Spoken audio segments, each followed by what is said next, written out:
I promised you a Q&A video, and here it is. Since this is my first time doing an unscripted video, I needed a little liquid courage. Well, it's either that or a script. So, cheers!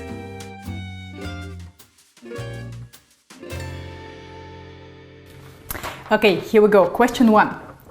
Where are you from? I'm from Boston.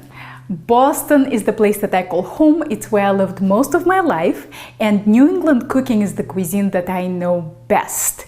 But I'm guessing you're not going to be happy with this answer because you probably don't want to know where I'm from. You want to know where my accent is from. Alright, so my accent is from Moscow, Russia.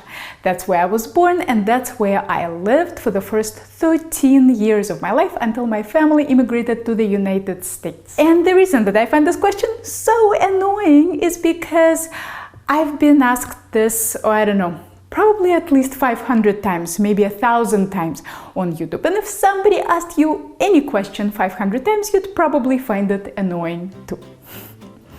Okay, let's get to the cooking questions.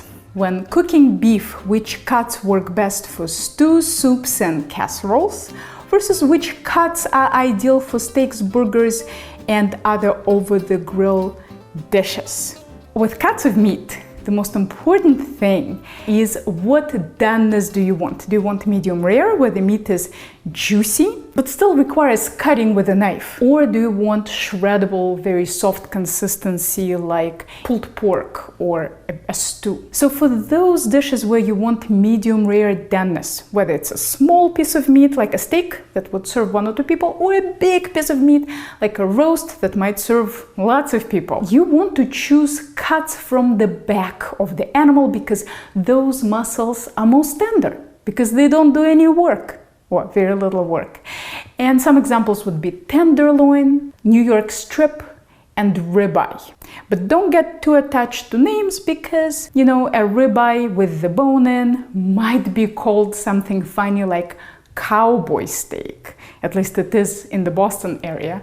And sometimes the steaks are sold as a package, as a combination like a porterhouse, where you have tenderloin and New York strip still attached together with the bone.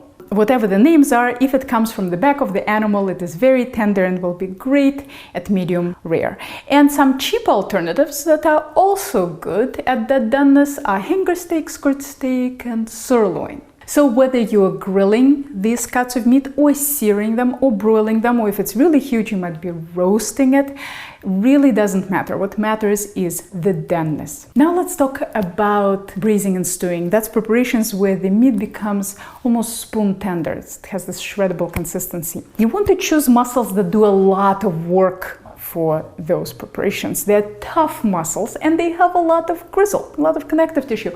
But don't worry, that will melt, and the collagen in it will convert to gelatin, and your meat will be very soft and delicious. So some examples would be chuck, that's the shoulder of the cow, or shanks, brisket, short ribs, oxtails. Those are all great for braising and stewing.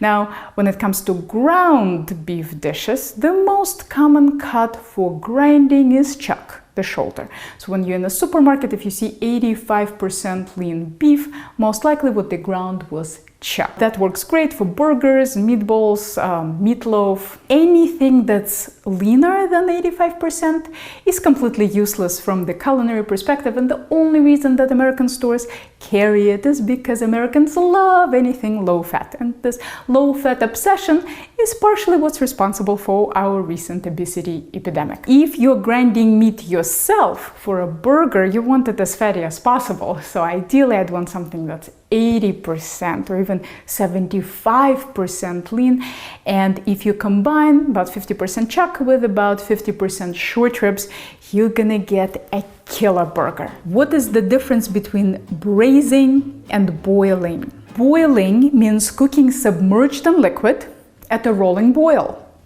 And braising is a combination cooking method where the food is first browned and then some liquid is added, and this liquid could submerge the food completely, or maybe it covers it only partially, but the liquid is kept at a very gentle simmer, way lower than boiling, and the food is cooked until it's very tender. So an example of boiling would be pasta, and an example of braising would be beef stew. Emily K writes, how can I cook more consistently? That's a great question. For example, my roasted carrots never turn out the same way, or my sautéed Brussels sprouts or roasted chicken, even though I follow the recipes. My cooking is great some nights and others, not so much. Yes, consistency is difficult. I hear you about Brussels sprouts. Some days they are great and some days they're mushy. And this happens to me too. So it's not just you. This could be your vegetable. But that being said, there's a lot you can do to improve the consistency of your cooking. When it comes to meats and poultry, using an instant read thermometer is key. You might have followed the recipe exactly the same way, but one day your chicken is a bit bigger and another day it's a bit smaller, and that can make the difference between a juicy chicken and a dry chicken. So if you are already using an instant read thermometer and still getting inconsistent results, that's probably because you are not hitting the center of that muscle each time. And that's a very common problem. So I'll link to a video below this one where I show you how to use a thermometer correctly. Another great consistency improving tool is a timer.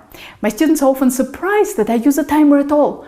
Well, not only do I use a timer, I use multiple timers because I often cook multiple things at the same time. When it comes to vegetables, now, vegetables are tricky because each vegetable will behave a bit differently depending on the harvest and the farm and the store where you got at time of year. They're a bit unpredictable, but with some experience, you're gonna learn the upper bound and lower bound of the cooking duration. So for example, if you cook Brussels sprouts the way I cook them, they might take anywhere from 10 to 20 minutes to get tender. And so you want to set your timer to the lowest possible time and then check them periodically. And when it comes to baking, the best thing you can do to improve your consistency is to weigh your ingredients. Otherwise, you run the risk of packing too much flour into a cup one day and too little flour another day. And that's the difference between a great pie crust and a pie crust that cracked all over. What kind of serving vessels are oven safe? Pretty much anything that's not plastic. Metal, glass, ceramic, silicone, they're all oven safe, but only metal is broiler safe. The other ones are not. That's all the questions and answers that I have for you for today. If I didn't answer your question in this video, I did answer it in the community tab on my channel, so check for answers there. And I hope you found this little Q&A session useful. Keep those wonderful questions coming and keep cooking. This video was brought to you by viewers like you. If you liked it, click here to support my channel. Don't forget to subscribe, hit that little bell button for notifications. And if you're ever in the Boston area, maybe I'll see you in one of my classes where you can ask me as many questions as you want. Cheers!